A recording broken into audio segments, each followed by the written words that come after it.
মেয়ের পরীক্ষা বলে এতদিন কিছু করা হয়নি, মানে ভালো মন্দ রান্না কিছু করা হয়নি। আর তো আজকে 2 দিন আগে পরীক্ষা শেষও হয়েছে মেয়ে।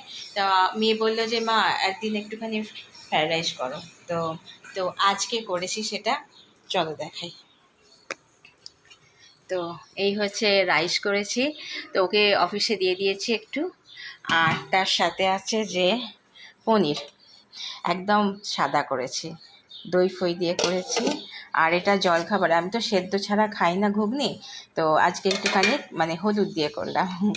আর এটা করেছি আলুর দম।